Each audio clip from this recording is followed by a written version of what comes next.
Assalamualaikum warahmatullahi wabarakatuh. Berjumpa kembali dengan saya tentunya di cerita horor. Bagaimana kabar kalian? Semoga baik-baik saja ya, dan dijauhkan dari berbagai mara bahaya. Amin. Nah, bagi kalian yang belum subscribe, silahkan subscribe terlebih dahulu supaya tidak ketinggalan cerita-cerita seram selanjutnya. Nah, di video kali ini saya akan membawakan cerita. Sebelum mulai ceritanya, seperti biasa, di dalam cerita ini semua nama dan tempat disamarkan demi menjaga privasi. Langsung saja, seperti apa ceritanya? Simak video ini sampai habis. Daripada penasaran, tak usah kelamaan lagi, kita masuk ke ceritanya.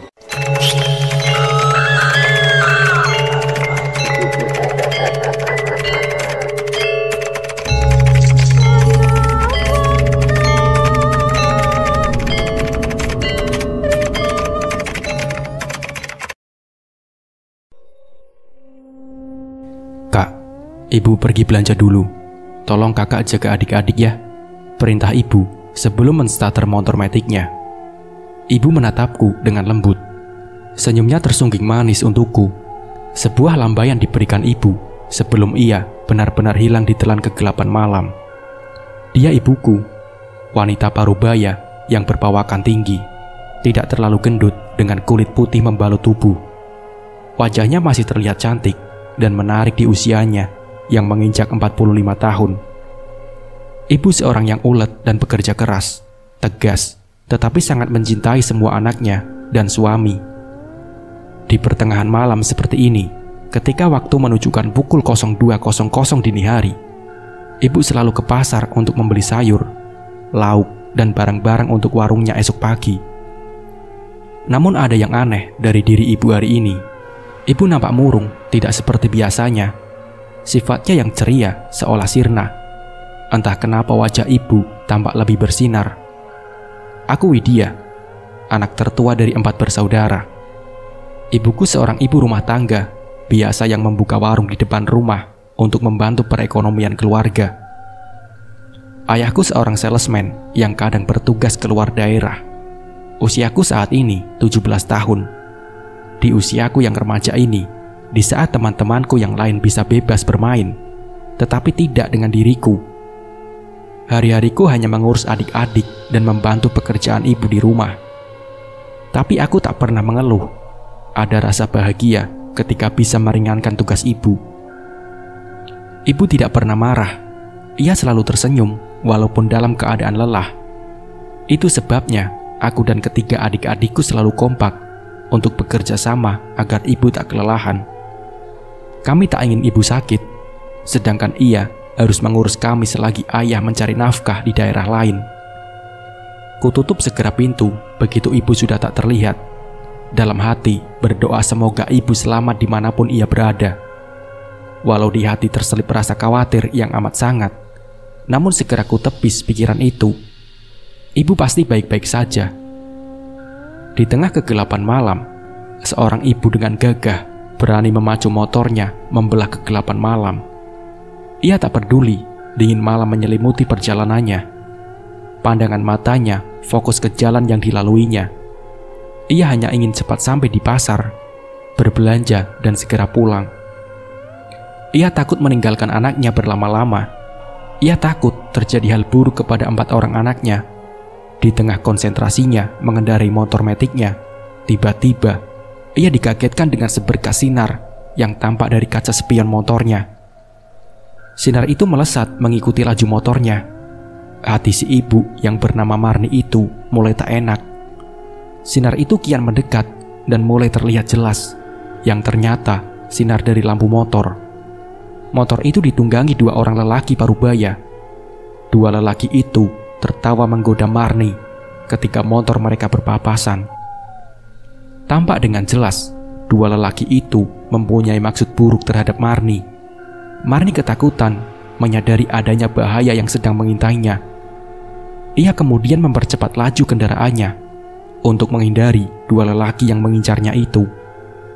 Kebut-kebutan di jalanan tak terelakkan. Jalanan berlubang pun dilaluinya. Motor Marni menghentak hebat begitu memasuki lubang besar yang cukup dalam. Brak! Marni pun terjatuh dan terpental di aspal. Kepala dan lengannya robek, mengeluarkan banyak darah segar. Ia mengadu kesakitan, berusaha sekuat tenaga bangkit, tetapi tubuhnya sulit digerakkan. Dan dua lelaki itu menghentikan motornya dan perlahan mendekati Marni yang terkapar tak berdaya. Dua lelaki itu terkekeh kegirangan. Bukannya menolong, mereka malah menginjak keras betis Marni hingga Marni berteriak kesakitan.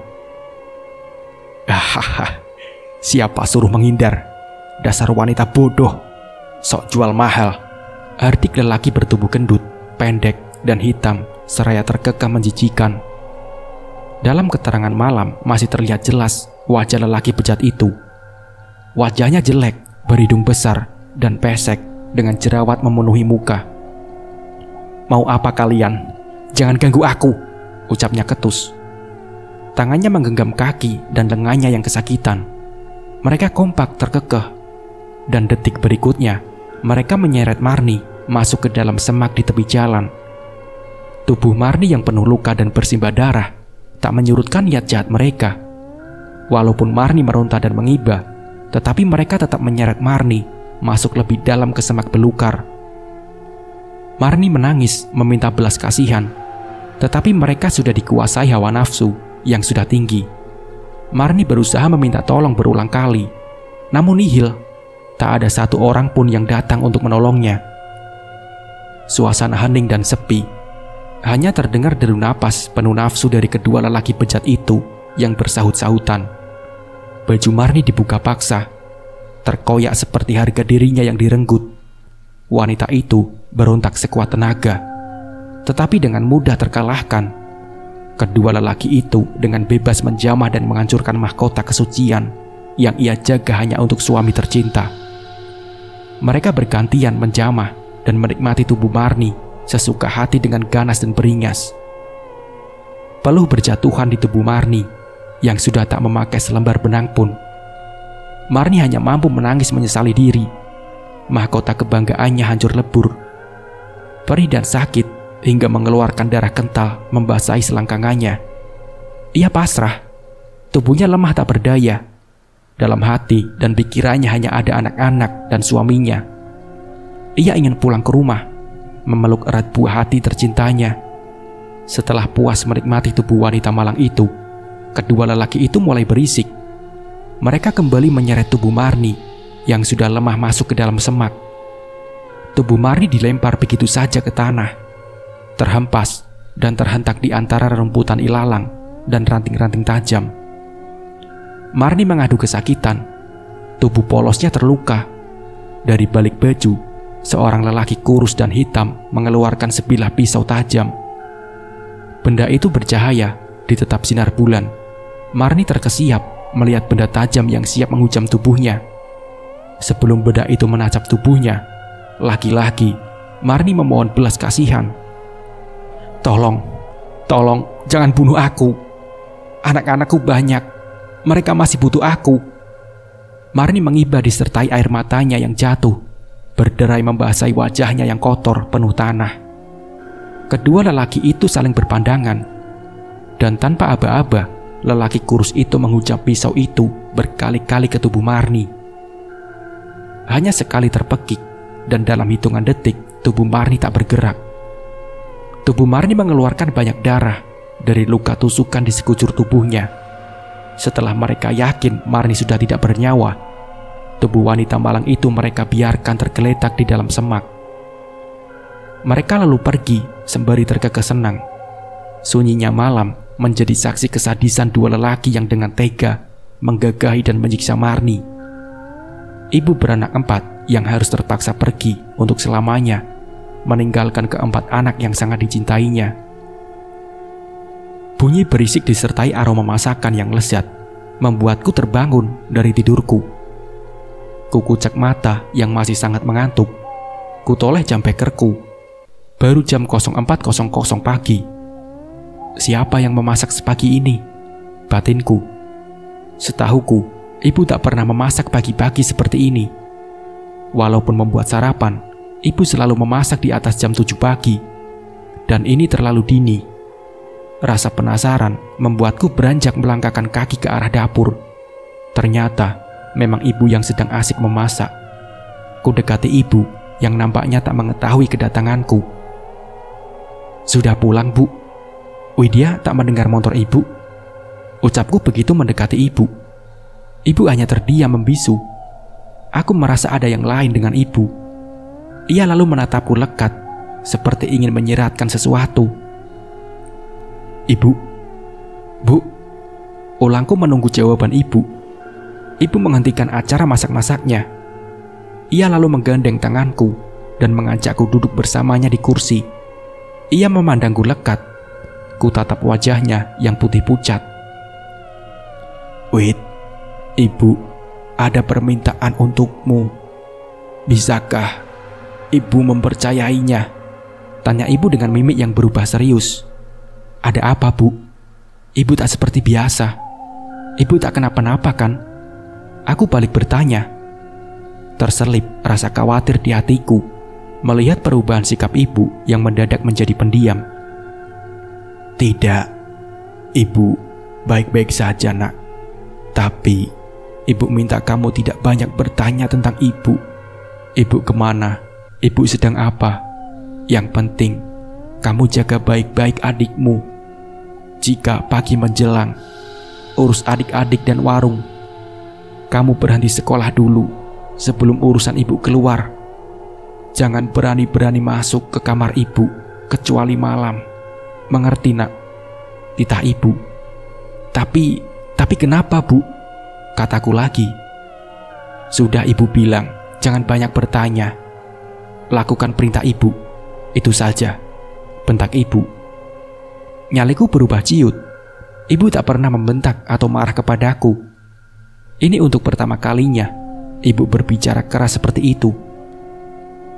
"Sekarang kamu tidur. Jangan usik pekerjaan Ibu. Ibu pastikan kalian tetap makan enak dan pekerjaan rumah selalu beres. Kamu hanya tinggal menjaga adik-adikmu," selorot ibu dengan menunjuk kamarku. Ya, aku dipaksa untuk kembali tidur. Dengan langkah gontai, kuayunkan kakiku menuju kamar. Sedih melihat perubahan ibu. "Widya, Widya," panggil ibu. Dan aku pun menoleh wajah ibu yang berubah sendu. "Kamu baik-baik ya, Nak. Ibu bisa mempercayaimu kan? Kamu harus tahu, Ibu sangat mencintai kalian," ucap ibu. Dapat kulihat jelas, ibu menitikkan air mata di pipinya. Aku mengangguk pelan. Dalam hatinya bertanya, apa sebenarnya yang ibu alami hingga membuatnya berubah? Gerutuku. Aku pun kembali tidur dengan memeluk adik bungsuku, Nina yang berumur 4 tahun. Ku tepis semua perasaan yang berkecamuk di hati. Ibuku pasti baik-baik saja. Jam beker membangunkanku. Kulihat jam sudah menunjukkan pukul 06.00. Sinar matahari bersinar terang, dan aku terlambat ke sekolah. Adik-adik serta mertaku bangunkan. Mereka anak-anak yang mandiri. Mereka bisa menyiapkan semua keperluan sendiri. Aku buru-buru menuju meja makan bersama adik-adikku. Semua sudah terhidang dan nampak sangat lezat. Nasi goreng udang dengan taburan bawang goreng dan telur ceplok, favorit kami semua. Dan selesai makan, adik-adik berhamburan pergi ke sekolah. Sedangkan aku sibuk mencari ibu, karena adik bungsu tidak ada yang menunggu. "Ibu, Ibu, Bu," panggilku seraya mencari-cari ke segala penjuru rumah. Ibu tak jua kutemui. Sepi, tak ada sahutan. Tapi seluruh rumah tampak bersih. Pakaian pun sudah terjemur dan piring-piring sudah tertata rapi. Ku tatap Nina yang anteng main sendiri. Ia tertawa seperti sedang diajak main dengan seseorang di sana. Tapi di sini hanya ada aku dan Nina. Tak ada orang lain selain kami. Seketika bulu kuduku meremang. "Ibu di mana?" gumamku. Teringat pesan ibu subuh tadi, dilarang bertanya, dan pesan ibu yang memintaku untuk tidak bersekolah demi menjaga ketiga adikku. Lututku seketika lemas. Terbayang di benakku impian-impian setelah aku lulus. Ingin kuliah dan mencapai cita-cita menjadi dokter. Dan kini, aku harus mengubur mimpi itu demi adik-adikku. Ku dekati Nina dan menggendongnya untuk membuka warung. Tapi Nina malah menangis, seolah tak ingin ku bawa menjauh. Hatiku gusar. Ada apa sebenarnya dengan Nina? "Dek, jangan nangis dong. Kita cari ibu ya," ucapku sembari menggendong Nina menuju warung. Berharap ibu ada di warung. "Kak, itu ibu ada di situ, Kak. Lagi nemenin Nina, Kak," berontak Nina. "Nina mau turun." Nina pun turun sambil menangis. Dengan sedikit kesal, ku turunkan Nina. Ia berhambur dan kembali duduk di tempatnya semula. Ada yang aneh. Kulihat dari sikapnya Nina. Ia berbicara sendiri, tanpa ada yang menemani selain aku. "Kakak, kata ibu, nanti malam Nina bubuk di kamar ibu. Tapi kakak gak boleh ikut," ucapnya tanpa melihatku. "Iya kan, Bu?" Nina kembali berbicara sendiri. "Ah, Nina, kamu ngomong sama siapa sih? Di sini cuma ada kita berdua." "Nina, sadar, Dek." Aku mulai gerah dengan tingkah laku Nina yang semakin aneh. Kakak Widya cantik. Ini ibu di depan kita, Kak," ucap Nina menunjuk ke depan wajahnya. Aku semakin merinding, seperti ada yang tidak beres. Hawa di rumah ini mendadak dingin dan mencekam. Ku bawa dengan paksa Nina untuk menuju ke warung. Walaupun Nina berontak dan menangis, tetap ku bawa pergi keluar dari dalam rumah. Serasa ada yang mengikuti dari belakang. Aku tak berani menoleh. Walaupun matahari bersinar terang, tapi tetap aku ketakutan, entah karena apa. Kulihat warung masih terkunci rapat. Nina kuletakkan di kursi teras. Ku buka warung dengan perlahan. Masih kosong. Tak nampak ibu memasuki warung. Lagian warung pun masih terkunci. Tak mungkin ibu bisa memasuki. Nina kembali anteng. Aku pun tak berani memasuki rumah seorang diri. Duduk di warung bersama Nina yang asik bermain. Meladeni tetangga yang datang berbelanja. Sedikit menghibur diriku yang dirundung rasa takut. "Wait, kok tumben kamu yang jualan? Libur ya?" tanya Yuk Siti sembari memilih sayuran. "Ibu Marni mana?" lanjutnya. "Iya Yuk, lagi libur. Ibu juga lagi ada perlu katanya," jawabku berbohong. "Oh ya Wit, ibumu kalau belanja sering malam kan Wit? Hati-hati bilangkan ibumu, banyak begal yang keliaran jam segitu," ujar Yuk Siti. Dek, jantungku seolah terhenti. Aku terpaku mendengar ucapan Yuk Siti. Ketakutan kembali menggerogoti diri. Bagaimana jika sesuatu terjadi kepada ibu? "Tadi subuh ibu sudah pulang kok Yuk, tapi entah kemana. Dia dari pagi gak nampak," ucapku berusaha tenang.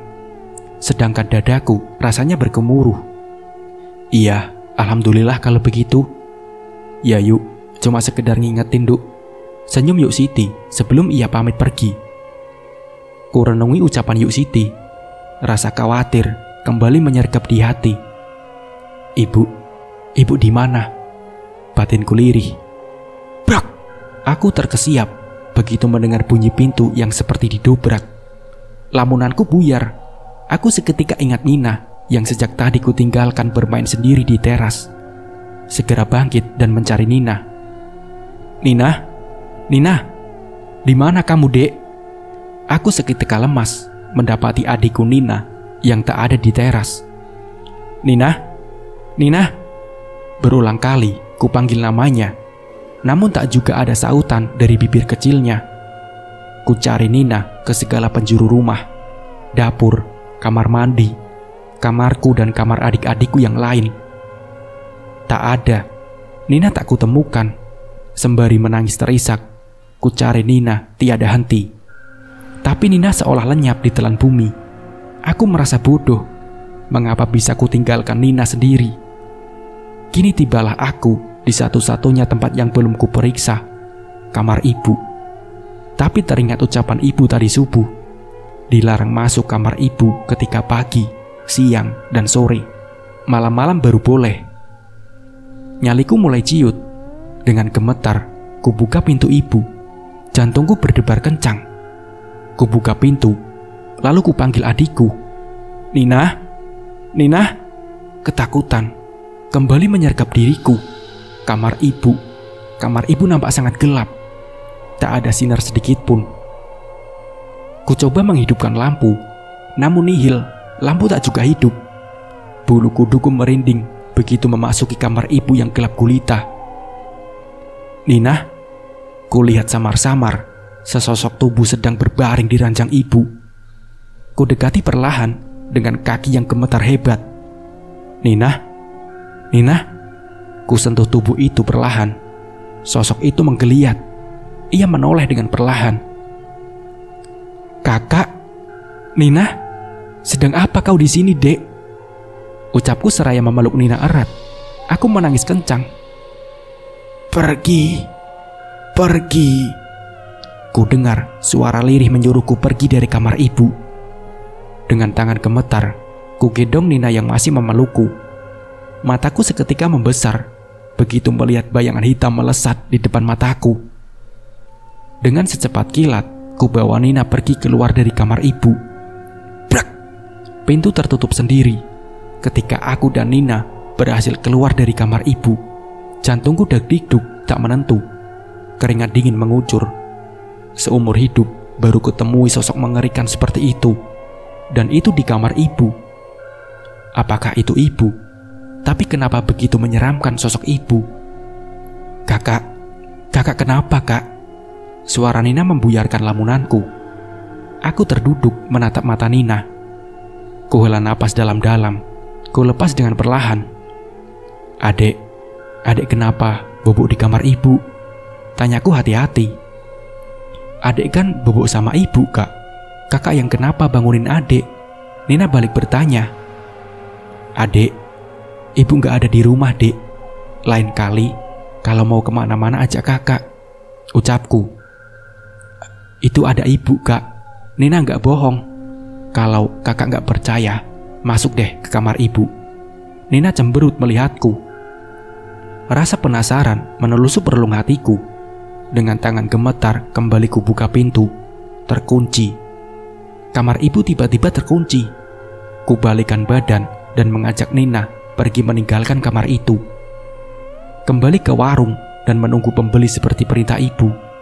Sore menjelang, tapi ibu tak kunjung pulang. Adik-adik sudah mandi dan mereka selalu menanyakan ibu. Aku hanya menggeleng karena memang tidak tahu di mana keberadaan ibu.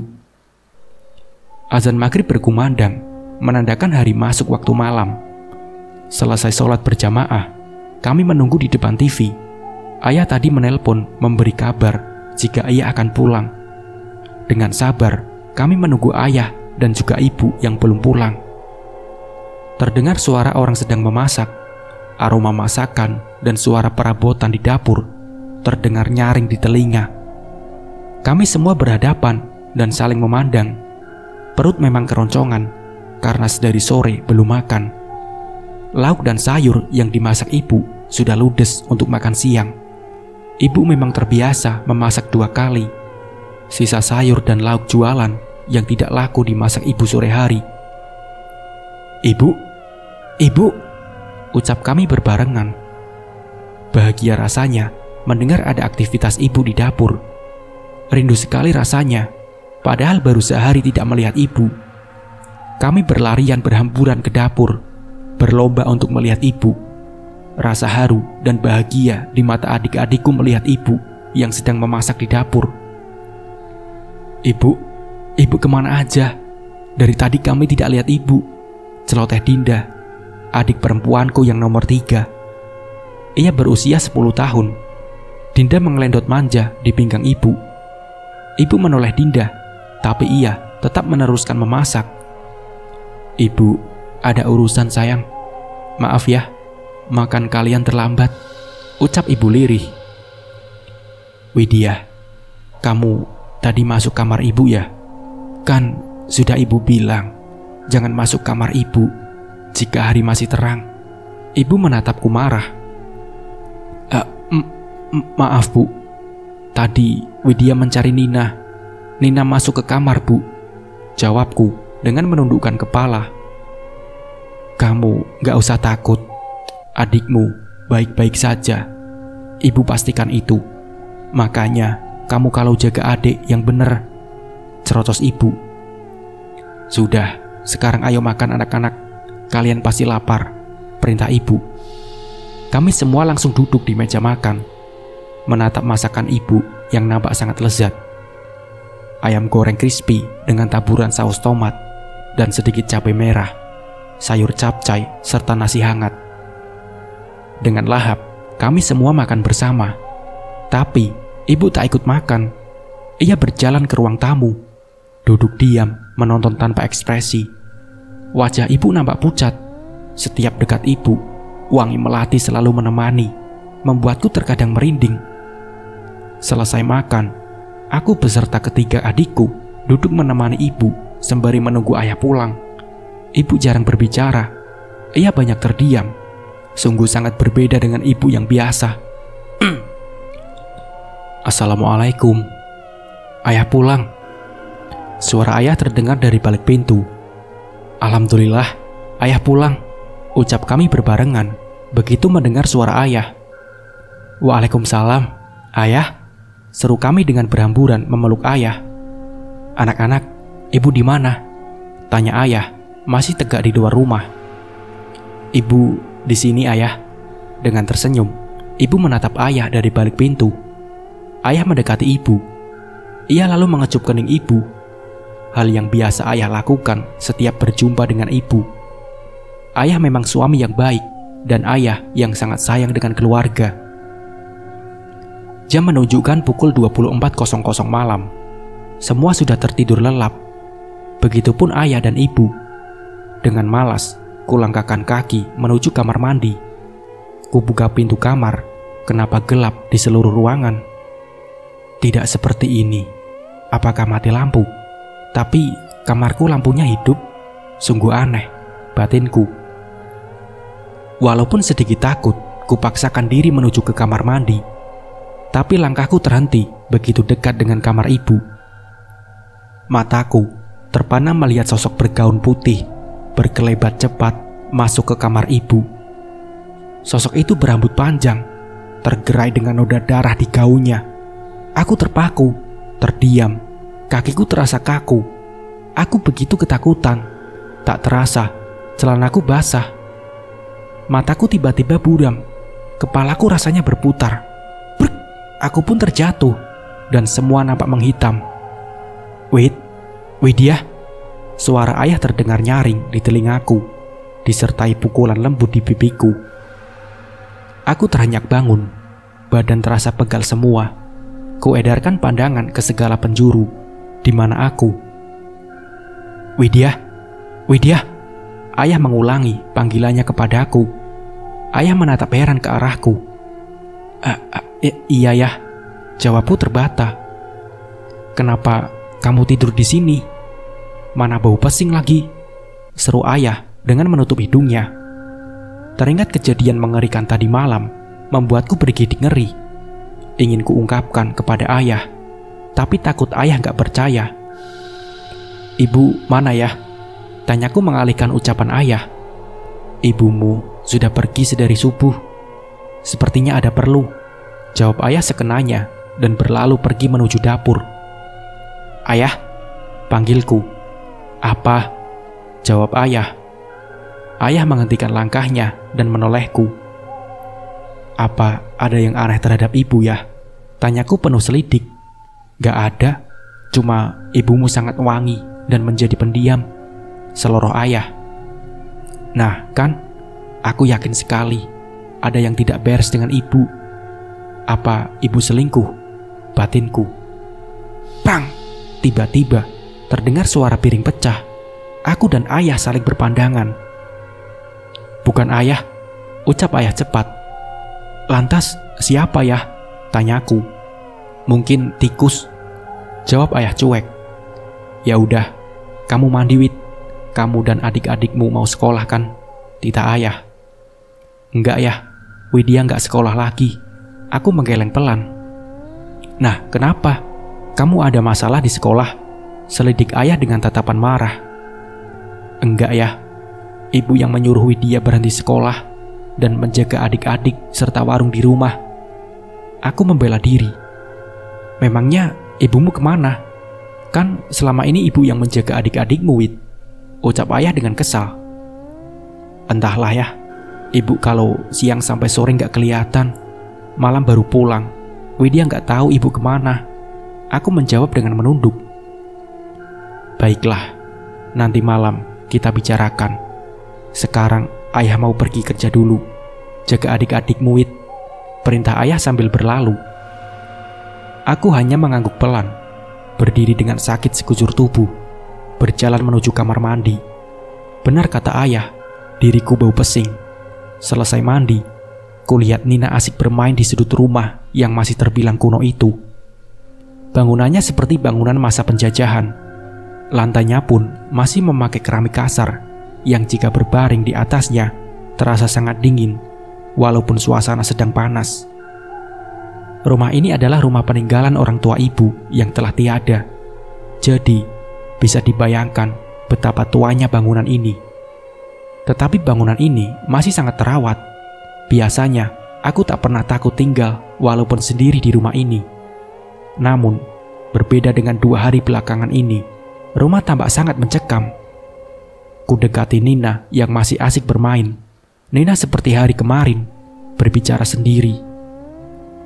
Bu, ayo kita bubuk, Bu. Nina ngantuk nih. Seloroh Nina menatap ke depannya, seolah ada ibu di situ. Nina ngomong sama siapa sih? Gak ada siapa-siapa di sini selain kita. Ucapku mulai takut. Kak Widya, ini Nina ngomong sama ibu, Kak. Sautnya tanpa melihat ke arahku. Ia asik memainkan bonekanya. Sesekali ia menguap. Dek, gak ada siapa-siapa di sini selain kamu dan kakak. Aku bertambah gusar melihat tingkah Nina. Ibu di mana? Kenapa setiap hari terang ibu selalu hilang? Apa yang sebenarnya ibu sembunyikan? Pertanyaan-pertanyaan itu kini terngiang-ngiang di kepala. Kak, Nina mau bubuk sama ibu. Kakak jangan ganggu ya. Ngerti kan? Bentak Nina membuyarkan lamunanku. Ia berjalan sendiri ke kamar ibu. Tangannya seperti sedang menggadang sesuatu. Nina, panggilku begitu ia sudah berada tepat di depan kamar ibu. Pintu pun terbuka. Nina tak menyahutiku. Ia melangkah masuk ke kamar ibu. Nina, brak! Pintu itu tertutup dengan sendirinya. Untuk beberapa detik aku terpaku, segera sadar begitu Nina masuk ke kamar ibu.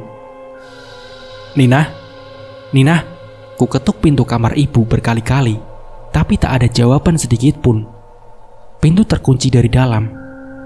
Nina, jawab dek, jawab. Kamu baik-baik saja kan? Raungku. Bulir-bulir bening itu mulai jatuh. Aku takut Nina kenapa-napa. Ibu di mana? Tolong aku, Bu. Tangisku semakin pecah.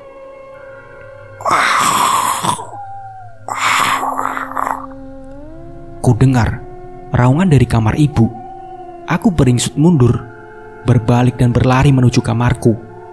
Kakiku gemetar, ingin rasanya mendobrak pintu kamar ibu. Tapi aku teringat perkataan ibu. Aku tak boleh masuk ke sana. Untuk sementara, ku tenangkan diri terlebih dahulu, menguasai rasa takutku. Ibu, nanti malam aku akan mencari tahu apa yang sebenarnya terjadi dengan ibu. 2 jam aku menunggu Nina. Akhirnya, Nina keluar kamar dalam keadaan baik-baik saja. Ia nampak sangat ceria. Aku sangat bersyukur Nina tidak kenapa-napa. Ia berceloteh, riang seperti biasa, bermain bersama kakak-kakaknya. Maghrib menjelang. Seperti biasa, ibu sudah tampak di belakang. Ia memasak. Begitu azan sudah selesai berkumandang, kami makan bersama. Tak ada yang aneh, hanya wajah ibu tampak sangat pucat. Kami bersenda gurau bersama. Ibu sesekali hanya melempar senyum tipis, tak banyak bicara. Gelap malam mulai menyelimuti. Rasa kantuk tak dapat ditahan lagi. Kami pun bersiap-siap ke peraduan masing-masing. Tapi tidak dengan aku. Walaupun mata sangat mengantuk, kupaksa tetap terjaga. Aku berencana akan mengintai ibu malam itu. Begitu semua sudah terlelap, aku mengendap-endap keluar kamar dan bersembunyi di balik almari kecil di sudut ruang. Lampu temaram hingga membuatku dengan mudah mengintai kegiatan ibu. Srak, srak. Ku dengar pintu kamar ibu terbuka. Dalam kegelapan, kulihat ibu keluar kamar dengan menyeret kakinya. Ibu memakai pakaian gaun putih panjang, persis seperti malam kemarin saat aku pingsan. Rambut ibu awut-awutan, tapi tak nampak noda darah di sana. Kenapa ibu menyeret kakinya? Apa ibu sakit? Batinku. Ibu menuju dapur. Ku dengar ibu mencuci baju. Tak lama, kembali suara piring yang beradu. Jam segini ngapain ibu beres-beres? Gerutuku. Aku semakin heran karena waktu baru menunjukkan pukul 02.00 dini hari. Kulangkahkan kaki menuju dapur. Semua sudah bersih dan tertata rapi.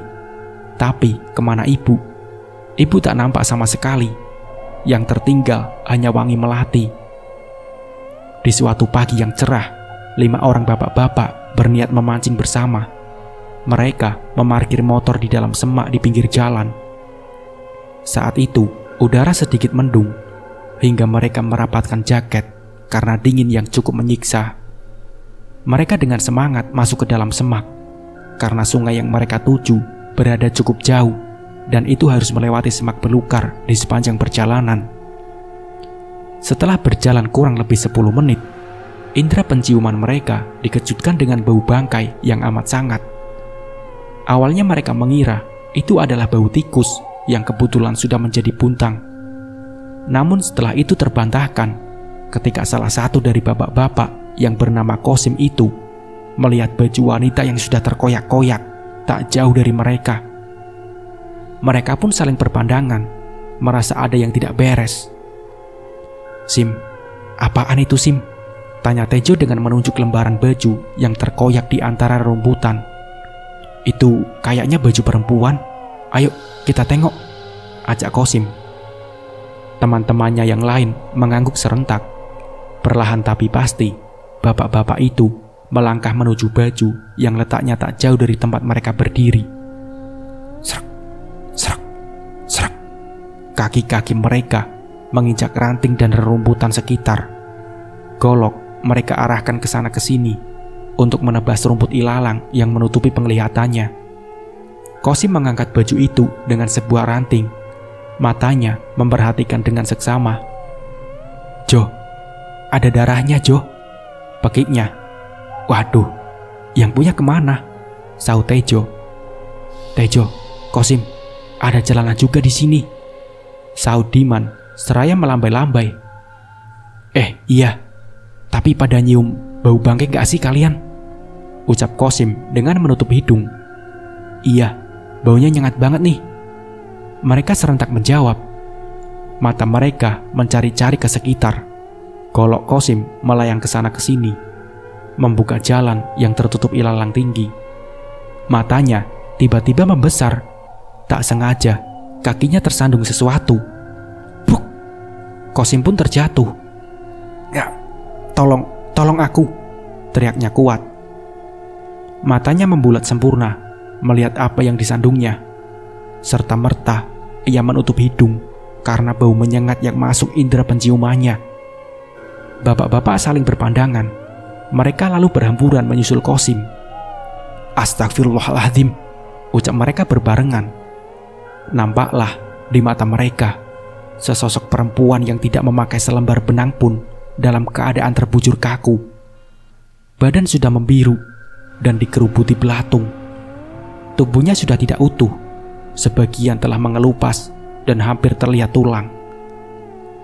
Masih terlihat jelas bekas darah yang mengering di sekitar jasadnya dan tusukan benda tajam di tubuh perempuan malang itu. Bapak-bapak lari tunggang langgang. Alat pancing dan golok melayang, terlempar entah kemana. Mereka berteriak minta tolong dan mencari bantuan. Di sudut desa, tepatnya di warung remang-remang. Berkumpullah sekelompok bapak-bapak parubaya yang sedang bercengkrama. Mereka tertawa sambil bermain gaplek dan kartu. Minuman tua dan bir tak luput dari cengkeraman mereka. Wanita-wanita muda dengan pakaian seksi ikut menemani. Tawa mereka bersaut-sautan di tengah keremangan malam, seolah hidup mereka pasti lama. Begitupun dengan Warjo dan Maman, dua lelaki laknat yang baru saja menyiksa dan membunuh Marni, wanita malang yang jadi pemuas nafsu dengan keterpaksaan. "War, kamu takut gak kalau ibu tadi jadi hantu?" bisik Maman. Dalam hatinya, Maman mulai takut. "Alah, kamu mah penakut, Man. Kalau sudah jadi mayat, ya gak usah takut lah. Mana ada hantu," jawab Warjo Jumawa. Warjo yang bertubuh gempal dan pendek itu tertawa mengejek Maman. "Pulang yuk, War. Aku capek banget nih," ajak Maman. "Sama, aku juga capek," saut Warjo dan melangkah pergi mengikuti Maman dari belakang. Maman bersiap menstarter motor bututnya dan Warjo duduk di belakang. Motor melaju pelan karena Maman masih dalam pengaruh alkohol dan kepalanya sedikit pusing. Suara deru motor melintas jalan setapak desa. Suasananya gelap karena bulan tak menampakkan dirinya. Lampu penerangan pun tak ada. Maman hanya mengandalkan lampu motor bututnya. "Maman, Maman." Maman menghentikan laju motornya. Warjo celingak-celinguk keheranan. "Ngapain lu, Man? Jangan main-main deh. Tempatnya serem nih." Warjo menepuk pundak temannya. Ia mulai merinding ketakutan karena Maman menghentikan motornya tepat di depan komplek pemakaman. Gundukan tanah dan deretan nisan membuat Warjo bergidik ngeri. Angin semilir yang menggoyang pohon-pohon tinggi membuat Warjo ingin berlari. "Man, Man!" teriaknya lagi. Maman tersentak kaget. Ia lalu menoleh Warjo yang menatapnya penuh rasa takut. "Apaan sih, War?" sautnya kesal. "Kamu yang apaan? Ngapain berhenti di kuburan? Serem tahu," sungut Warjo. "Ah," Maman mengedarkan pandangannya. Ia terkesiap melihat deretan gundukan dan nisan di hadapannya. "Kok kita di sini, War?" tanyanya polos. Belum sempat Warjo menjawab, mereka dikejutkan dengan bunyi benda yang terjatuh. Bup! Suara benda itu tak jauh dari arah mereka. Mereka saling berpandangan. Seketika mata mereka membulat sempurna. Tampak tak jauh dari hadapan mereka, sosok bergaun putih dengan rambut terurai panjang melambai ke arah mereka. Ia tegak tepat di bawah pohon kamboja yang sedang berbunga di area makam. "Warjo, Maman," panggil sosok itu. Matanya melotot marah dengan lingkaran hitam di sekitar mata. Wajahnya putih pucat, tersenyum mengerikan dengan tubuh yang gemetar disertai peluh yang mengucur. Man, itu apaan, Man?" ucap Warjo dengan kaki gemetar. Peluh membasahi wajah. War, kuntilanak itu, War." Tanpa sadar, celana Maman basah. Ia lalu ngompol di celana. "Maman, Warjo, kemari, temani aku malam ini." Suara wanita itu lirih, tapi terdengar jelas di telinga Maman dan Warjo. Wanita itu berjalan lambat menuju ke arah mereka. Angin yang semilir kadang menyibak gaun panjangnya yang putih, namun banyak noda darah. Nampak dalam keremangan malam, kaki wanita itu melayang dengan warna putih pucat. Warjo dan Maman menggigil ketakutan. "Man, cepat hidupi motornya, Man. Bisa-bisa nyawa kita melayang, Man," seru Warjo dengan tepukan keras di punggung Maman. Iya sabar. Ini juga lagi aku engkol." Berulang kali, Maman mengengkol motornya, tetapi tak juga bisa dihidupkan. Sedangkan wanita itu terus mendekat dengan sunggingan senyum mengerikan di bibirnya. Matanya bulat melotot dengan lingkaran hitam mengelilingi. Rambutnya tergerai awut-awutan. semakin mendekat, tercium aroma bangkai yang menyengat. Man, lari man, lari, Warjo memberi instruksi. Gimana mau lari, War? Kaki aku lemas, War, kayak lumpuh, sentak Maman. Peluhnya mengucur membasahi pakaiannya. Apa kalian lupa aku? Wanita yang kau habisi. Aku tersiksa. Kalian pisahkan aku dan anak-anakku. Kalian kejam. Suara nyaring itu. Maman dan Warjo menatap takut. Wanita itu menangis pilu. Jarak beberapa meter. Wanita itu berbalik. Maman dan Warjo ketakutan. Punggung wanita itu bolong besar dengan belatung yang bergerak, menggeliat dan menari-nari di sana. Maafkan kami, Bu, ucap Maman memelas. Matanya berkunang dan dunia seakan berputar. Bruk! Maman terjatuh. Warjo pun bingung. Aku tak akan memaafkan kalian. Tunggu pembalasanku. Ia kemudian terbang, membumbung tinggi melayang-layang di atas pohon kamboja. Warjo tak mau kehilangan kesempatan. Lelaki gendut bulat itu berlari meninggalkan temannya di areal pemakaman. Berlari secepatnya tanpa melihat ke belakang, walaupun ia mendengar suara wanita itu terkikik di kejauhan. Sudah seminggu, ibu dengan sikapnya yang aneh. Dan selama itu, aku tak tahu penyebab perubahan sikap ibu. Ibu selalu terlihat di saat malam dan menghilang di kala hari terang. Widya, panggilan ibu membuyarkan lamunanku. Aku terkesiap dan langsung menatap ibu. Iya, Bu, jawabku pelan. Ibu mau ngomong serius denganmu, saut ibu. Widya juga, Bu, ucapku lirih. Widya, ibu tahu kamu merasa aneh. Begitu juga ayahmu. Tapi yang harus kalian tahu, ibu tidak berbuat yang macam-macam. Waktu ibu gak ada, Wid, kamu harus janji jaga adik-adikmu. Ibu hanya meminta Nina menemani ibu. Relakan Nina. Suara ibu tiba-tiba meninggi, membuatku takut. Ibu, maksud ibu apa, Bu? Widya tak mengerti. Ucapku dengan menunduk, menghindari tatapan ibu yang berubah menakutkan. Bulu kuduku seketika meremang. Seiring berjalannya waktu, kau juga akan tahu, lanjut ibu. Ibu berlalu masuk ke dalam kamarnya. Kurasakan hawa dingin menyelimuti tubuhku. Segera kutinggalkan dapur menuju kamar. Sikap ibu semakin aneh dan membuatku tak tenang dengan ucapan ibu. Kenapa ia meminta Nina? Mau dibawa kemana Nina? Pertanyaan itu terus terngiang di benakku hingga aku terlelap tidur. Brak! Bunyi pintu dapur membuatku terbangun. Aku segera berlari menuju pintu. Begitu juga ayah yang rupanya terbangun. Untuk sedikit kami saling berpandangan dan mengangguk serentak. Di kegelapan malam, kulihat Nina sedang berjalan sendiri menuju kebun belakang yang ditumbuhi pohon singkong dan pohon rambutan tinggi. Hasil ibu senang bertanam. Nina berjalan sendiri dengan tangan kiri ke atas, seolah sedang menggandeng seseorang. Tapi tak nampak siapapun selain Nina di sana. Nina, teriak ayah.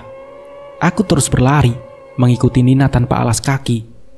Pikiranku kembali melayang mengingat kata-kata ibu. Mobil polisi berhenti di rumah sakit umum daerah. Dengan langkah gontai, ayah melangkah mengikuti ketiga polisi yang berjalan tergesa menuju kamar mayat. Jantung berdebar ketika kaki memasuki kamar mayat. Hawa dingin menelusup hingga relung hati. Salah satu polisi membuka salah satu brankas mayat. Tampaklah sekilas kaki putih yang sudah kaku. Mari Pak, kemari. Salah seorang polisi melambai ke arah ayah. Ayah mengangguk pelan dan melangkah mendekati. Astagfirullahaladzim, ucap ayah. Ia menutup mulutnya, menahan kengerian sosok yang dilihatnya. Walaupun sudah dibersihkan, nampak mayat itu sudah penuh dengan lubang bekas tusukan. Daging sudah tak utuh, hampir terlihat tulang putih. Pada bagian mata sudah tidak ada bolanya. Kulit sudah membiru dan mulai mengembung. Wajah sudah tidak dapat dikenali karena sudah rusak. Ini Pak, barang-barang yang ditemukan di TKP. Pak polisi menyerahkan dompet, KTP, tas, dan juga baju yang ditemukan. Ya Allah, iya Pak, ini semua barang-barang istri saya, teriak ayah menerima dengan tubuh yang gemetar. Ibu, ya Allah Ibu, kenapa nasibmu seperti ini Bu? Maafin ayah Bu, ratap ayah. Pak polisi berusaha menenangkan ayah yang duduk bersimbuh sembari menangis terseduh. Hatinya sungguh hancur, dunianya seakan runtuh. Tanpa ayah sadari, di sudut ruang ada sosok yang sedang menatapnya pilu. Iya, dialah ibu. Tangannya terkepal dengan dendam yang memburu. Hatinya juga sakit melihat orang yang ia cintai terluka karena kepergiannya. Jiwanya tak tenang. Ia belum bisa menerima kematiannya. Suara telepon berbunyi. Assalamualaikum ya. Cepat, kamu kabari keluarga dan adik-adikmu, juga tetangga sekitar. Kabarkan jika ibumu telah tiada, kata ayah dalam telepon. Bagai tersambar petir mendengar kabar yang ayah sampaikan. Tidak mungkin itu ibu. Aku tak percaya. Itu bukan ibu kan ya? Gak mungkin itu ibu, kataku menangis. Kamu yang sabar Kak, ini memang mayat ibu. Telepon pun terputus. Lemas rasanya tubuhku. Tidak, itu bukan ibu. Tidak mungkin. Teriakku membuat adik-adik yang sejak tadi ikut menunggu kabar ibu berlari mendekatiku. Ibu kenapa Kak? Tanya Dito, adik nomor 2. Lelaki remaja itu menatapku pucat, sedangkan yang lainnya menunggu jawabanku dengan sabar. Iya, mayat itu memang benar ibu. Ayo, kita siapin keperluan dan memberi kabar keluarga dan tetangga sekitar, ucapku berusaha tabah. Sedangkan bulir itu menetes tanpa kusadari. Tidak, ibu, jangan tinggalin kami Bu. Semua adikku menangis meraung. Ku peluk mereka dan ikut larut dalam suasana haru. Namun tidak dengan Nina. Ia tampak biasa saja, bermain dengan bonekanya. Tak ada tangisan, tak ada raut kesedihan. Kuanggap itu biasa. Mungkin di umurnya yang masih menginjak 4 tahun, ia belum banyak mengerti dengan keadaan yang sedang terjadi. Aku pun bersiap-siap memberitahu keluarga dan tetangga. Aku harus tegar, walau hatiku rapuh. Bagaimanapun, aku yang tertua dan semua tugas tertumpu di pundakku. Kalau aku lemah, bagaimana dengan ketiga adikku? Mayat ibu datang dibawa mobil ambulan rumah sakit. Mayat ibu dimasukkan ke dalam peti. Dari pihak rumah sakit melarang kami untuk membukanya. Dari awal hingga akhir prosesi penguburan, kami tidak diperkenankan untuk melihat ibu untuk yang terakhir kalinya.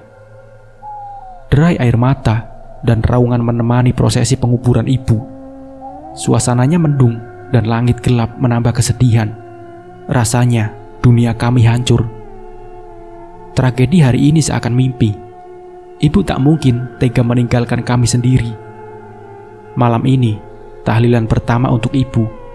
Hujan deras sedari sore dengan kilat yang menyambar membuat sebagian warga urung datang ke rumah.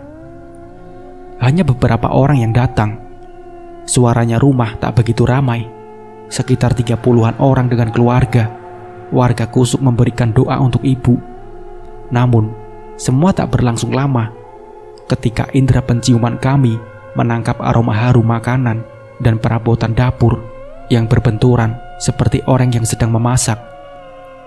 Pengajian terhenti sejenak. Semua orang saling beradu pandang. Setahu tidak ada siapapun di dapur malam ini. Rasa penasaran menyergap hatiku, dan dengan perlahan aku beranjak dari tempatku dan berjalan menuju dapur diikuti keluarga dan beberapa warga. Mata kami terpana melihat sosok yang sedang memasak. Ia memakai gaun putih panjang dengan rambut terurai. Hujan yang semakin deras diiringi kilat dan angin kencang menambah suasana mencekam. Ibu, panggilku lirih. Sosok itu menghentikan kegiatannya. Semua terpaku dengan jantung yang berdebar antara takut dan penasaran. Kepala sosok itu memutar 180 derajat. Matanya melotot dengan warna hitam mengelilingi. Senyumnya menyeringai mengerikan. Hantu. Semua orang yang melihat lari tunggang langgang, termasuk keluarga yang datang dari jauh. Semua berlarian keluar rumah. Saking takutnya, mereka lupa untuk memakai sendal mereka kembali. Hanya aku, ayah, dan ketiga adikku yang masih berada tak jauh dari ibu. Tiba-tiba, di sekeliling ibu ada asap putih yang pekat. Seiring hilangnya asap, hilang juga sosok ibu tanpa kami sempat berucap. Mungkin ibu hanya ingin mengucap perpisahan. Ucapku yang diiringi anggukan ayah dan ketiga adikku. Suara berisik banyak orang membuat Maman dan Warjo terbangun dari tidur panjang mereka. Mata mereka terbelalak melihat sekitar. Banyak orang mengurumuni mereka dengan tatapan heran. "Pak, kenapa kalian bisa berada di sini?" ucap salah satu warga. Kami tadi malam." Maman menghentikan ucapannya, mengingat kejadian tadi malam yang membuatnya bergidik ngeri. "Tidak apa-apa, Pak. Motor kami mogok tadi malam dan kami kelelahan," ucap Warjo berbohong. Semua warga berangsur-angsur pergi meninggalkan Maman dan Warjo. "Man, ayo pulang. Nyawa kita terancam," bisik Warjo. Maman segera menstarter motornya. Hidup. Dan mereka segera pulang dengan jantung yang terus memacu. Mereka ketakutan. Pagi yang sepi tanpa ibu. Semenjak kami tahu ibu sudah meninggal, tak ada lagi sosok ibu yang memasak di dapur sebelum subuh. Aku menjadi lesu. Walaupun ku tahu ibu ternyata hantu, tetapi tak sedikit pun membuatku takut. Aku malah rindu melihat sosok ibu. Kini aku berdiri di jendela dapur, memandang pepohonan singkong dan kebun mawar kecil kesayangan ibu. Aroma mawar terkadang menggoda indera penciumanku, terbang di bawah angin semilir ke arahku. Kuhirup wangi pagi sekuat yang aku bisa. Ku lepas dengan hati tertekan, sedih, pilu menelusup relung hatiku. "Ibu, di mana engkau, Ibu? Aku rindu," bisikku lirih. Angin dingin menyentuh pipiku. Entah kenapa, rasa sejuknya menenteramkan jiwaku. Seperti sentuhan halus tangan ibu. Apakah ini memang ibu? Ku pejamkan mata dan ku rasakan lebih jauh. Hingga ku terhanyut, ku buka mata. Ada ibu di sana dengan senyuman indah, menatap sendu ke arahku. Wajahnya pucat, tapi ku tahu ia penuh dengan cinta. Ia melambai mengajak aku mendekat. Ku bawa kaki ini melangkah. Aku ingin segera dekat dengannya. Ia tersenyum dan memelukku erat. Aku balas memeluknya dengan air mata yang berderai. Sesak, aku tahu tak bisa jauh dari ibu. Ku benamkan wajahku di dadanya, menangis sejadi-jadinya. Aroma ibu begitu wangi, wangi melati yang menenangkan hati. Ibu menyentuh daguku dan melihat sendu ke mataku. "Kamu kuat, sayang. Kamu anak yang kuat dan kakak yang hebat," ucap ibu. Ia menyunggingkan senyum semanis mungkin untukku. "Tidak, Bu. Widya tidak bisa tanpa ibu. Widya takut." Aku menangis terseduh. "Maafkan ibu. Ibu tak mampu menjagamu dan adik-adikmu lebih lama. Ibu mau, tapi takdir yang tidak mengizinkan." Ibu lalu mengecup keningku. Aku semakin erat memeluknya. Ibu melepaskan peluknya. Ia kembali tersenyum. Asap putih membalut tubuhnya dan terbang membumbung ke angkasa. Hilang dalam sekejap. "Ibu, ibu!" teriakku. Widya." Kurasakan seseorang menepuk pipiku kasar, membuatku tersadar dan mendongak ke atas. "Ayah," ucapku dengan tangan gemetar. "Kamu kenapa di sini, Wit? Duduk sendirian di dapur. Adik-adik kamu sudah nungguin kamu buat sarapan, malah bengong."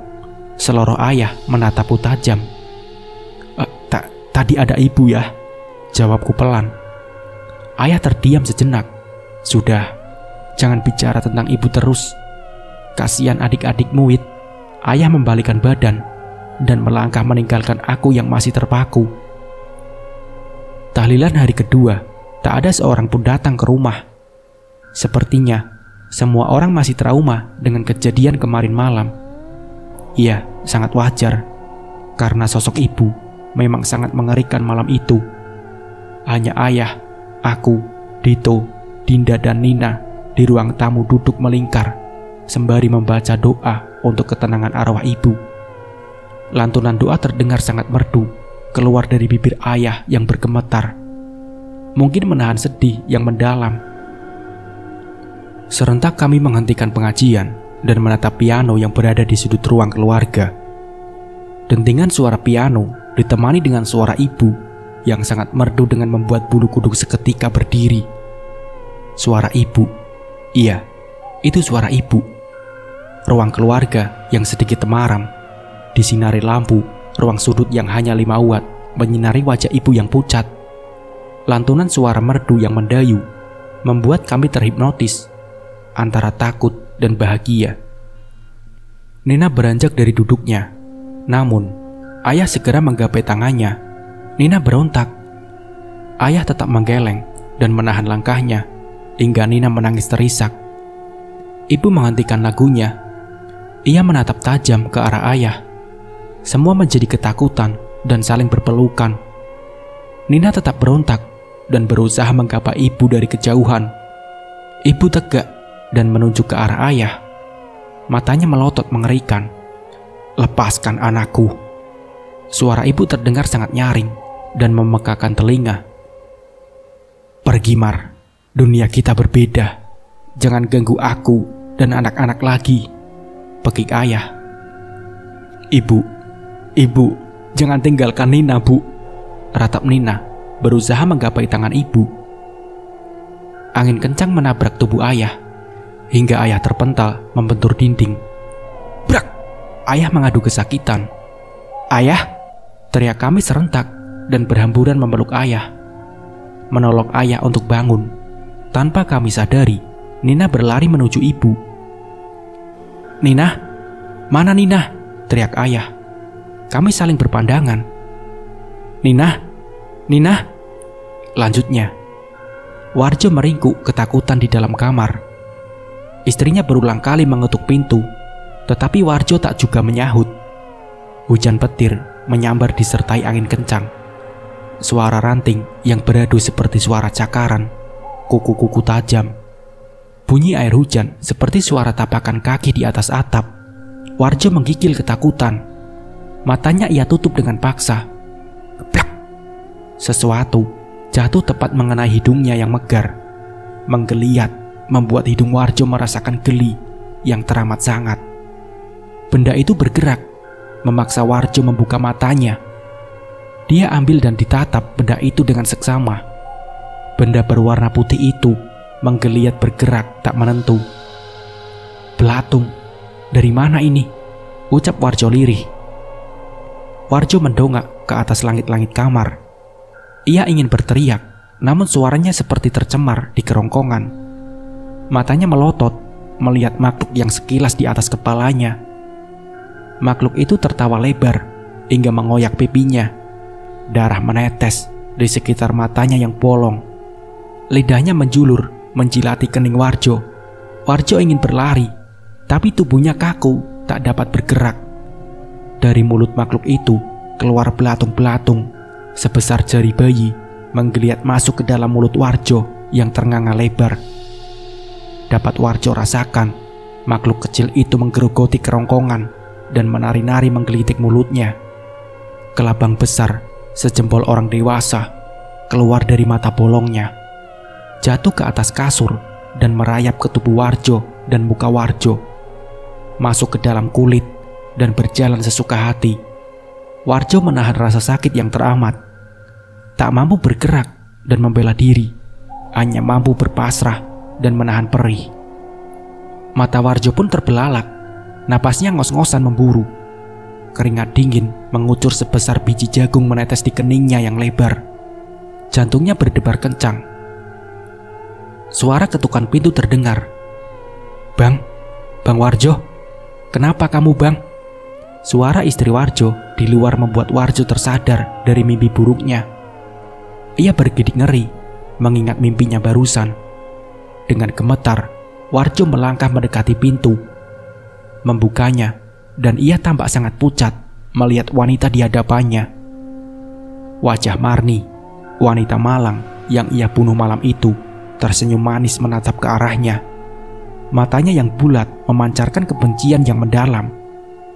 Masih teringat jelas di ingatannya saat Marni memohon kepadanya. Bias rasa bersalah itu terekam jelas di wajah Warjo saat itu. Maafkan aku, Ibu. Aku tak tahu namamu. Ampuni aku, Bu. Warjo bersimpuh dan menangis di kaki wanita itu. Plak! Sebuah tamparan mendarat di pipi Warjo. Merah. Warjo terkesiap dan memegang pipinya yang panas. Ia mendongak dan melihat wajah wanita itu sudah berubah menjadi wajah istri tercintanya. Ayo, jujur kamu bang. Dosa apa yang kamu lakukan dengan wanita lain sampai kamu ketakutan kayak begini? Bentak istrinya. Maafin abang Juleha. Abang sudah tega memperkosa dan membunuh wanita yang hendak pergi ke pasar. Sekarang abang diteror terus, Dek. Tolong abang. Warjo masih bersimpuh di kaki istrinya. Ya Allah, kejamnya kau bang. Bentak istrinya. Aku tak mau punya suami pembunuh. Kau harus mempertanggungjawabkan perbuatanmu bang. Isak istrinya. Dilepasnya tangan Warjo yang melingkar di kakinya. Warjo pun berteriak. Dadanya terasa sesak. Ia kini menyesali perbuatannya. Dari kejauhan, lampu motor Maman menyorot seorang gadis cantik dengan tubuh yang aduhai moleknya. Jiwa kelakiannya tiba-tiba muncul. Gairahnya bergejolak melihat wanita itu berjalan melenggak-lenggok memamerkan tubuhnya. Motor pun direm mendadak tepat di samping wanita cantik. Wanita itu terkejut dan menghentikan langkahnya. Mata Maman berbinar melihat paha putih si wanita itu. Wanita itu menatapnya dengan senyuman yang menggoda. Mau kemana, Neng? Malam-malam begini? Goda Maman mengerlingkan matanya. Ya, biasa mas, jualan. Jawabnya dengan sentilan di dagu Maman, membuat Maman semakin bernafsu melihatnya. Jualan? Jualan itu? Maman menunjuk wanita dengan gaya genitnya. Iya mas, mau coba? Malam ini setengah harga saja. Saya obrol loh mas. Dari tadi sepi, belum ada langganan. Rayu si wanita itu. Darah Maman seakan berdesir. Nafsunya sudah diubun-ubun, seperti tertimpa durian runtuh. Kapan lagi bisa menikmati wanita cantik dengan harga yang ramah di kantong? Tak menunggu waktu lama, Maman membawa si wanita ke gubuk yang jauh dari pemukiman. Gubuk reot yang tak lama dihuni di tengah area persawahan. Ayo, buka. Mas sudah tak sabar, ucap Maman penuh nafsu. Napasnya memburu. Bukain dong mas, ucap si wanita dengan manja. Wajah cantik si wanita itu terlihat samar-samar terkena cahaya bulan di sela-sela lubang. Manja banget kamu cantik. Tangan nakal Maman mulai menggerayangi bagian punggung wanita yang terasa sangat mulus. Ia membuka resleting dengan tergesa. Ia mulai meraba bagian belakang si wanita. Maman sangat menikmati kulit mulusnya. Hingga Maman merasakan sesuatu yang lembek dan bergerak-gerak di belakang tubuh si wanita. Segera, ia menarik tangannya. Matanya terbelalak melihat tangannya yang berlumuran darah juga nanah, beserta belatung-belatung putih yang menari-nari manja. Serta merta, Maman melihat wanita di hadapannya. Wajah wanita itu berubah rusak, penuh koreng dan luka merah bernanah. Mulutnya menganga, mengeluarkan darah, beserta kelabang dan belatung-belatung besar. Matanya bolong, dengan bola mata yang tergantung di wajahnya. Ia menjulurkan lidah, seolah ingin melahap Maman. Maman pun berteriak, dan segera berlari keluar gubuk dengan tergesa. Wanita dengan gaun merah darah itu terbang mengikuti sambil terkikik, membuat Maman gemetar. "Mau kemana kamu, Man? Kamu harus mempertanggungjawabkan perbuatanmu," pekik si wanita marah. "Maafkan aku akan menuruti semua maumu. Tapi tolong jangan ganggu aku lagi," ucap Maman sembari terus berlari. Napasnya terasa tercekat. Ia sangat lelah hingga kakinya gemetar. Beruntung dari kejauhan, Maman melihat rombongan pria yang baru pulang dari masjid. Maman memanggil dan melambai hingga tak sadar kakinya menyandung batu. Para pria mendekat dan menolong Maman. Si wanita tak lagi mengejarnya. Kali ini Maman selamat. Nina, kami serentak mencari Nina ke semua sudut rumah. Tapi Nina tak jua ditemukan. Sedih, marah, takut bercampur menjadi satu. Di mana Nina? Mengapa ibu tega mengambil Nina? Apa ibu sudah tak sayang pada kami? Samar-samar kami mendengar suara ibu dari dalam kamarnya. Kami saling menatap, ragu, karena tadi pun sudah mencari ke kamar ibu. Dan ayah, orang pertama yang berlari menuju kamar ibu. Ibu ada di sana bersama Nina. Ibu dengan cinta menimang Nina seperti biasa. Nina tampak lelap dalam dekapannya. Ibu tampak cantik, walaupun memakai gaun panjang. Tiada lagi wajah amarah di sana. Ayah tak berani mendekat. Ia menatap ibu dengan berurai air mata. Begitu juga dengan aku dan kedua adikku.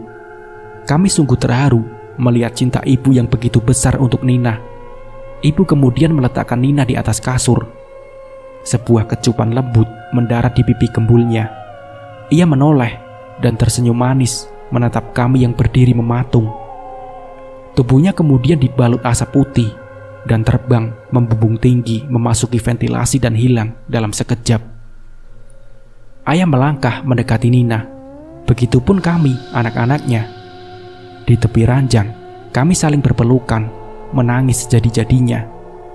Kami takut bukan karena sosok ibu yang masih menghantui, namun takut jikalau Nina ikut dengan ibu, dan kami akan kehilangan Nina selamanya. Maman, pekik Warjo ketika melihat Maman melintas di depan rumahnya. Maman berhenti dan menoleh ke arah Warjo. Motor ia belokkan dan berhenti di rumah Warjo. Rumah sederhana berwarna hijau dengan banyak tanaman bunga di sekitarnya. Adem dan asri, hasil tangan istri Warjo yang rajin berkebun. Warjo menatap Maman dengan takut. Matanya membulat sempurna dengan bibir gemetar. Gemeretuk gigi yang beradu menandakan rasa takut yang teramat sangat. Maman mendekat. Ia sangat paham apa yang ingin Warjo sampaikan. Maman menghela nafas panjang melihat kegalauan sahabatnya itu. Maman, apa yang harus kita lakukan? Ucap Warjo pelan. Duduk dulu kita, War. Ajak Maman menuju kursi di teras Warjo. Kursi kayu berukir dengan bantal yang cukup tebal di atasnya. Mereka menuju kursi dan duduk berhadapan. Maman menatap serius ke arah Warjo yang tampak sangat gusar. War, aku ragu kalau kita harus menyerahkan diri ke polisi. Aku yakin hukuman berat akan kita terima, ucap Maman dengan suara bergemetar. Tapi Man, wanita itu selalu menerorku. Ia sangat menakutkan, Man. Warjo mengepal tangannya yang mulai berkeringat dingin. Iya, aku pun sama. Tapi aku lebih takut mendekam dalam penjara, terkungkung di dalam dan tak bisa kemana-mana. Maman memalingkan wajahnya ke arah jalan. Ia merasa dadanya sesak. Man, ayolah Man. Kalau terus begini, aku bisa gila, Man. Warjo meremas kepalanya. Ia benar-benar frustasi. "Kalau begitu, kau saja sendiri. Tapi aku ingatkan, jangan kau bawa-bawa aku." Maman tak meneruskan ucapannya. Matanya menyorot tajam ke arah Warjo. Atau apa, Man?" Warjo berbalik bertanya. "Atau giliran istrimu yang bernasib sama seperti wanita itu," jawab Maman dengan wajah beringas. Nyali Warjo ciut. Ia tahu jika sahabatnya itu tak pernah main-main dalam berucap. Rekanya dalam bisnis perbegalan itu memang terkenal sadis dalam bertindak. Sudah belasan nyawa melayang di tangannya. Dan ia selalu bisa terbebas dari hukuman karena kepintarannya. Warjo menghela nafas panjang. Dadanya terasa sesak. "Kau mengancamku, Man?" bisiknya lirih. "Terpaksa. Jika kau masih nekat, War, aku tak main-main dengan ucapanku. Ingat itu." Maman mendengus kesal. Ia pun beranjak dari tempat duduknya dan berlalu meninggalkan Warjo yang diam mematung, bingung. Malam ini suasananya cukup mencekam. Langit gelap tanpa sinar bulan dan bintang, menggoyang pepohonan dan menggugurkan dedaunan kering. Hujan mulai turun rintik-rintik dengan menusuk hingga ke tulang. Warjo meringkuk sendirian di dalam kamar. Istrinya memilih pergi dari rumahnya. Warjo sangat ketakutan. Was-was merasuki pikirannya. Rasa bersalah dan takut menjadi satu. Suara ranting pohon yang beradu terdengar seperti suara cakaran di luar sana. Warjo merapatkan kakinya. Walaupun suasana dalam kamar terang benderang, tetapi terasa sangat mencekam bagi Warjo. Lampu tiba-tiba mati. Suasana kamar seketika gelap gulita. Warjo membuka matanya dengan terpaksa. Ia membalikkan badannya dan memeluk guling di sampingnya. Ia malas untuk beranjak kemanapun dalam keadaan takut dan kalut. Warjo merasakan hembusan nafas di hadapannya. Busuk, bak bangkai, hangat memenuhi rongga hidungnya. Seketika, Warjo memicingkan matanya, berusaha fokus menatap guling yang ada di dekapnya dalam keremangan kamar. Retina Warjo membesar, bola matanya seakan ingin keluar. Genggaman tangannya segera ia lepas. Warjo menggeliat menjauhi sosok yang ia kira gulingnya tadi. Sosok itu menatapnya tajam dengan senyum yang menyeringai. Matanya melotot dengan lingkaran hitam di sekitarnya. Wajahnya putih pucat dengan ikatan di kepalanya. Sekilas nampak serupa guling dengan ikatan di kaki dan kepalanya. Warjo tak dapat berucap, hanya derai air mata memenuhi wajahnya. Sosok itu tertawa kencang. Ia tak bergerak, hanya menatap tajam ke arah Warjo. Aku mohon, ampuni aku. Aku akan menyerahkan diri ke polisi. Aku janji akan bertanggung jawab," ucap Warjo dengan bibir gemetar. Sosok itu menjawab. Ia hanya terkikik, ngeri membuat bulu kuduk Warjo berdiri. Warjo tak mampu berlari. Ia hanya pasrah. Sosok itu tiba-tiba dikelilingi asap tebal dan dalam sekejap hilang dari pandangan. Lampu kembali hidup. Warjo berucap syukur berkali-kali. Tekadnya sudah bulat. Besok ia akan menyerahkan diri ke kantor polisi. Ia tak ingin terus diteror makhluk mengerikan berulang kali. Ini sudah jadi konsekuensinya dari perbuatan kejinya. Setiap tengah malam, Nina selalu menangis memanggil ibu. Dan aku sudah terbiasa melihat ibu yang selalu datang lewat tengah malam hanya untuk membelai dan mencium Nina. Setiap tengah malam, Nina selalu menangis memanggil ibu.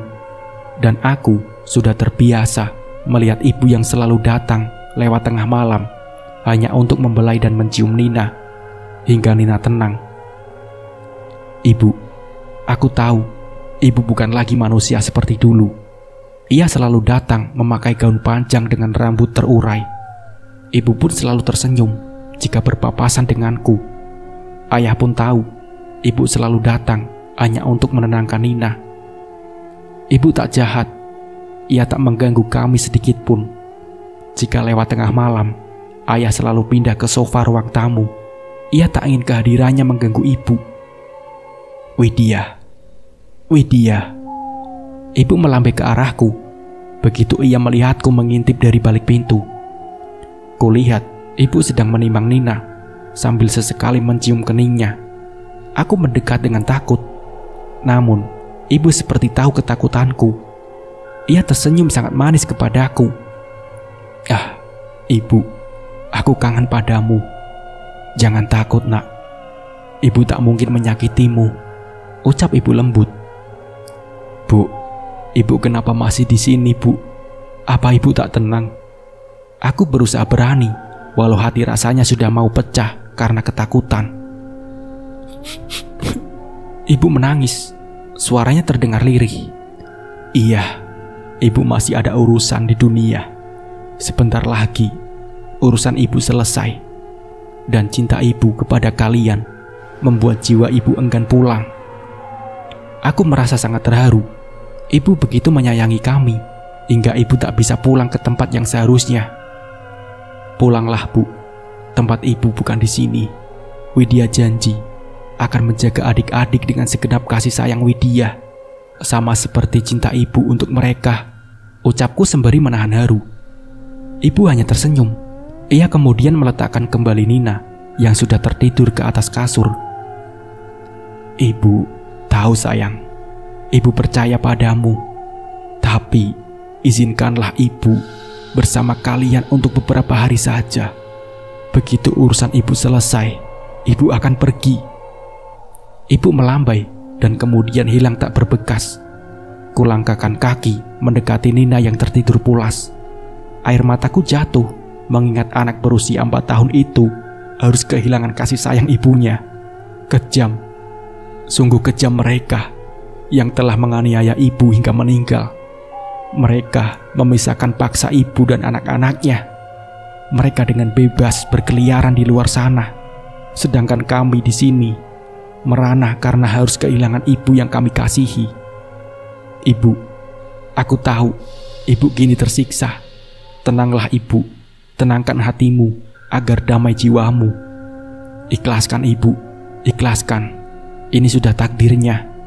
Cobalah menerima ini ibu, agar damai dan tenang ada di hatimu. Aku sangat mencintai ibu. Nina sayang, kakak akan selalu ada di dekatmu, mencintai dan menjagamu. Tidurlah adikku Nina, adikku yang cantik dan gembul. Kau tak boleh terus menangis. Adikku, tawamu harus kembali menceriakan hari-harimu. Kakak janji, badai ini pasti berakhir. Di lain hari, Warjo bergegas menuju kantor polisi. Ia melangkah seorang diri tanpa Maman ataupun istrinya. Hatinya sudah mantap untuk mengakui semua kesalahannya. Ia tak ingin dibayang-bayangi rasa bersalah dan kematian. Ia ingin damai dan tenang. Di kantor polisi, Warjo mengungkapkan semua dengan lugas. Namun, ia tak membawa Maman dalam kesaksiannya. Ia mengakui semua perbuatan kejinya. Polisi tak menunggu waktu lama untuk membawa Warjo masuk ke dalam sel. Sidang akan segera menyusul. Warjo tak gentar, ia malah merasa lega. Dalam hati, terselip rasa sesal yang teramat. Ia tahu karena perbuatannya, ia telah memisahkan wanita itu dari orang-orang yang dicintai. Ia ingin mengucap maaf, walau hanya mampu dalam hati ia ucapkan. Dinding dingin dalam sel dan lantai keras semen tak membuat nyali Warjo ciut. Ia menatap halaman kosong di depan selnya yang hanya diterangi lampu 5 watt. Dalam kerembangan malam, sekilas nampak sekelebat bayangan putih dari jauh. Matanya ia fokuskan, jantungnya mulai berdegup kencang. Samar-samar, ia melihat seseorang wanita dengan gaun putih. Rambutnya terurai panjang dengan senyuman yang sangat manis. Ia melambai tanpa mengucap sepatah kata pun. Tatapannya sendu menyayat hati. "Maafkan aku, sungguh aku sangat menyesal telah melakukan perbuatan keji padamu," ucap Warjo lirih. Air matanya menetes, membasahi pipinya yang keriput. Wanita itu mengangguk dan melemparkan senyum yang teramat manis. Asap putih tebal mengelilinginya, membubung tinggi ke udara dan perlahan menghilang. Warjo menatap dengan haru, menunduk dan menangis terseduh. "Beb, udah siap-siap belum? Malam Jumat ini seloroh Maman kepada istrinya yang sedari tadi asik bersolek di depan cermin. "Apaan sih? Kasih uang dulu," bentak istrinya. "Ya ampun Beb, uang kemarin dah habis. Shopping mulu kamu ah," Maman balik membentak. "Lagian kamu Bang, biasa juga ngasih 5 juta seminggu. Ini 5 juta untuk sebulan, ya nggak cukup lah." Istri Maman nyerocos tak berhenti, hingga membuat Maman pusing. Ia memilih untuk membelakangi istrinya dan menutup kupingnya dengan bantal. Maman mengakui, semenjak teror wanita itu, Maman tak lagi leluasa untuk menjalani profesinya sebagai seorang begal. Was-was selalu menyertai langkahnya. Ditambah rekan kerjanya yang kini memilih untuk mengungkapkan kebenaran, ia semakin enggan untuk keluar rumah. "Oh, dasar lelaki payah kamu," sungut istrinya sembari berlalu pergi meninggalkan Maman sendiri di dalam kamar. Maman masih diam. Ia malas berdebat dengan istrinya yang egois. Ia pasti bakal kalah. Entah berapa lama Maman tertidur. Seketika ia bangun ketika belayan lembut mengusap pipinya. Maman membuka matanya pelan. Ditatapnya wanita cantik di hadapnya. "Masih marah ya Beb?" ucap Maman lirih. Ditatapnya wanita yang tak lain istrinya itu dengan sendu. "Enggak lah Bang, kalau marah nanti aku tak dapat jatah malam Jumat," serunya centil. Dikecupnya pipi Maman manja. Aroma semerbak melati menguar dari tubuh istrinya. "Tumben pakai parfum melati Beb. Biasanya kamu paling anti," protes Maman. Iya, biar tambah pengen kamu Bang," jawabnya menggoda Maman. Maman semakin bernafsu. Lampu tidur dimatikan Maman. Ia segera mencium istrinya dalam suasana remang-remang. Sinar bulan hanya masuk dari tirai yang tak seberapa tebal. Awalnya, Maman menikmati ciuman istrinya. Aroma melati memang membuat Maman terhipnotis. Namun lama-lama, Maman merasa bau mulut istrinya berubah menjadi bau bangkai. Dan ia merasakan sesuatu yang bergerak di dalam mulutnya. Maman pun muntah dan mendorong istrinya kuat. Samar-samar dilihatnya sesuatu bergerak di muntahannya. Maman menatap lantai dengan nanar. Belatung dan cacing bergerak membuatnya bergidik ngeri. Maman menatap istrinya yang duduk bersimpuh tak jauh darinya. Kepala wanita itu memutar seperti gasing tiada henti. Maman tak berani mendekat. Ia beringsut mundur ketakutan. Beb, ucap Maman dengan suara bergetar. Bunyi leher istri Maman terdengar seperti patah-patah. Ia berhenti memutar kepalanya, menatap ke arah Maman dengan tajam. Wajahnya yang cantik penuh polesan berubah sangat pucat. Lingkaran hitam di sekitar matanya.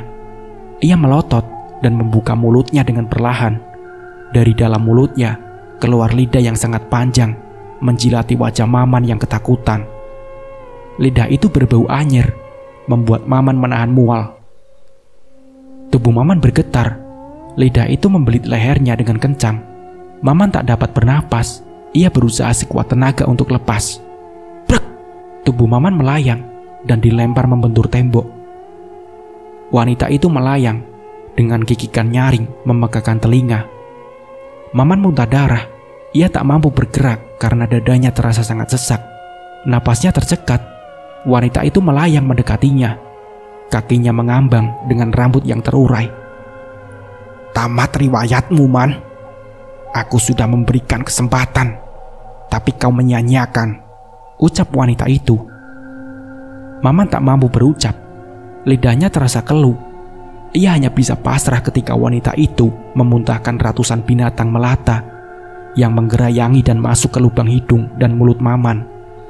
Kelabang dan kawan-kawannya memasuki dan menghancurkan tubuh dan organ dalam Maman.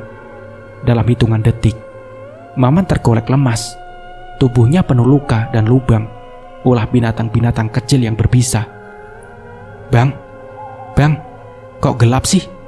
Suara istri Maman begitu membuka pintu kamar. Ia merasa bersalah berkata kasar. Ia menghidupkan lampu dan mengedarkan pandangannya mencari Maman. Abang, brek! Istri Maman ambruk begitu melihat keadaan Maman yang sangat mengenaskan. Para tetangga berdatangan mendengar teriakan. Mereka memandang ngeri jasad Maman. Jasad yang mengenaskan. Matanya hampir copot. Sekujur tubuh penuh lubang. Dari telinga, hidung, dan mulutnya keluar binatang-binatang kecil berbisa. Kelabang, kalajengking, dan lintah merayap keluar bersamaan. Mereka bergidik ngeri melihat Maman yang sudah terbujur kaku dan berlumuran darah.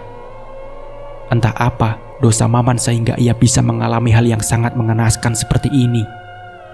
Para tetangga berbisik dan bertanya-tanya satu sama lain. Istri Maman dibawa ke dalam kamar lain. Setelah sadar, mereka lalu segera mengebumikan Maman hari itu juga.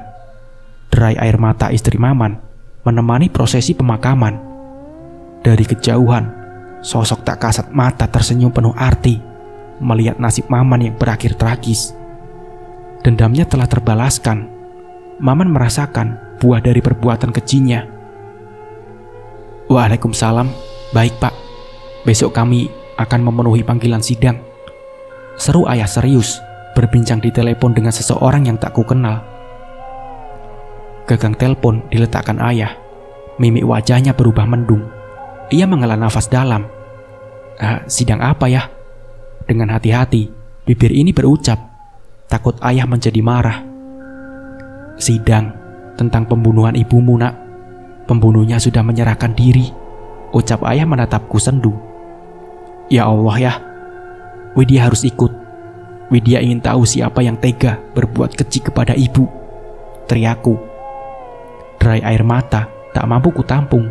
Dadaku rasanya sesak jika mendengar kejadian tragis tentang ibu. Iya, besok kita sama-sama ke sana. Namun, ayah mohon Wid, tahan emosimu. Ayah tak ingin arwah ibu semakin tidak tenang. Biarkan ibu pergi dengan damai, seru ayah. Ia menggenggam tanganku erat, terisak. Aku tahu, ayah pun sakit hati dan terluka. Bias kesedihan dan tertekan terlihat jelas di raut wajah ayah. Aku pun tertunduk dan kami sama-sama terisak, perih dan teriris. Luka yang belum mengering ini seakan kembali berdarah. Adik-adik keluar dari kamar bersamaan, mendengar isakan tangisku dan ayah. Mereka memeluk kami tanpa mengerti apa yang sedang terjadi. Kami memilih diam. Kami tak ingin mereka ikut bersedih, terutama Nina. Hari terasa amat panjang, menunggu esok hari persidangan. Aku sudah tak sabar melihat sosok pria tega pembunuh ibu. Dadaku seketika sakit jika mengingat hal itu. Nina, kamu belum tidur, Dek. Ucapku begitu melihat Nina yang tiba-tiba muncul di kamarku. Seperti biasa, dengan menggendong boneka Hello Kitty kesayangannya, ia menggeleng dan beringsut mendekatiku. Ia menatapku dalam dan memelukku erat. Kakak, ibu tadi datang. Tapi ibu bilang ibu tidak bisa datang lagi. Nina sedih, Kak. Ku dengar Nina mulai terisak. Ku pegang wajah Nina dan menatap Nina. Ia mendongak dan melihat jauh ke dalam mataku. Sebisa mungkin ku sembunyikan bias kesedihan. Aku tak ingin Nina bertambah sedih. Nina, ibu ada urusan dan harus pergi jauh sekali. Tapi di dalam sini ibu selalu menemani. Nina tetap bisa melihat ibu walau hanya dalam mimpi, kataku dengan menunjuk dada Nina. Apa ibu tidak akan kembali, Kak? Nina kembali terisak. Aku menggeleng pelan. Kupeluk Nina dan mendekapnya dengan erat. Kakak yang akan menggantikan ibu. Kasih sayang kakak sama seperti ibu. Kakak sayang Nina dan akan selalu ada untuk Nina. Kucium keningnya. Bulir bening menetes tepat di kepalanya. Ikhlaskan ibu, Nina. Biarkan ibu tenang di sana. Nina sayang ibu kan? Seruku berusaha menghibur Nina. Iya, Kak. Nina sayang ibu, ucap Nina lirih. Sekilas ku dengar seseorang bernyanyi di luar sana. Ku gendong Nina dan ku bangunkan adik-adikku yang lain. Hujan gerimis di luar tak menyurutkan langkah kami. Senandung lagu yang sering dinyanyikan ibu. Iya, aku yakin sekali itu ibu. Langkah kami terhenti. Ayah sudah berdiri di ambang pintu. Ia menatap tajam keluar. Pelan-pelan kami mendekati ayah. Nina ingin berlari, tapi cepat ditangkap dan digendong ayah. Kami semua terdiam, terpaku. Hanya Nina yang berontak ingin turun. Ibu, Nina ikut, Bu. Tangis Nina pecah diiringi yang lain. Ibu menatap sendu ke arah kami. Ia melambai, tapi tetap berdiri mematung. Ibu tampak sangat cantik dengan balutan hijab putih yang menutupi. Anak-anak, ibu pamit pergi. Ingat, jangan nakal ya. Urusan ibu sudah selesai. Ibu sudah tenang. Widya, ingat pesan ibu nak. Jaga semua adikmu dengan baik. Urus rumah. Ibu minta maaf. Tidak bisa menjaga kalian lagi. Nina, ikhlaskan ibu ya nak. Nurut sama kakak. Ayah, ibu minta maaf.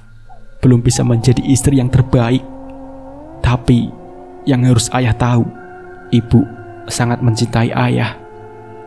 Kami semua mengangguk mendengar ucapan ibu. Tangis haru membasahi pipi melekat kepergian ibu. Ibu tersenyum sangat manis ke arah kami. Mungkin inilah senyum terakhir yang bisa kami lihat dari wajah cantik ibu. Angin bertiup semilir membuat gaun ibu melambai ke sana dan ke sini. Ia kemudian berbalik dan terbang membumbung tinggi ke atas langit. Kami menatapnya hingga ibu benar-benar hilang di telan malam. Iya, aku sadar dunia kami sudah berbeda. Aku tak ingin menyimpan dendam. Takdir yang dijalani ibu memang tragis. Tapi tetap ada kata maaf untuk mereka yang melakukan kesalahan. Begitupun dengan pembunuh ibu. Aku memilih untuk memaafkan seperti permintaan ayah. Aku hanya ingin ibu tenang. Daripada menyimpan dendam, aku lebih memilih untuk fokus mengurus ketiga adikku, terutama Nina, adik bungsuku. Hari persidangan ibu tiba. Suasana berjalan hikmat, tak ada caci maki. Semua berjalan dengan sangat lancar. Pria pembunuh ibu yang bernama Warjo itu menjawab pertanyaan dengan baik dan mengakui semua perbuatannya. Ia pun menyampaikan kabar jika temannya yang juga menghabisi ibu sudah tiada. Dan kini Warjo menjadi pelaku tunggal. Ia pun dijatuhi hukuman 15 tahun penjara. Lebih ringan dari tuntutan yang harusnya seumur hidup, karena ia mengakui dan menyerahkan diri dengan sukarela. Sebelum dibawa kembali ke dalam sel, ia sempat bersimpuh di hadapanku dan ayah. Ia menangis meminta maaf atas semua kesalahannya. Dengan tegar, ayah memaafkan, begitu juga dengan aku. Hatiku lega. Kini pembunuh ibu sudah mendekam di penjara. Ayah merangkulku. Kami berdua berusaha tegar menghadapi kenyataan pahit ini. Walaupun ibu sudah tiada di dunia, tapi ia selalu ada di hatiku. Ibu sudah tenang di sana. Aku berjanji akan menjaga keluarga kita, Bu. Ibu jangan khawatir. Doa kami akan selalu kami lantunkan untuk ibu. Tenanglah di sana, ibu. Tunggu kami. Kita akan bersama-sama kembali suatu saat nanti. Di dunia berbeda, dunia yang kekal dan abadi, dunia yang tiada sedih dan sakit hati. Nah, seperti itulah kisahnya. Semoga dari kisah ini kita bisa mengambil hikmah dan pembelajarannya. Mungkin cukup sekian dari saya. Wassalamualaikum warahmatullahi wabarakatuh.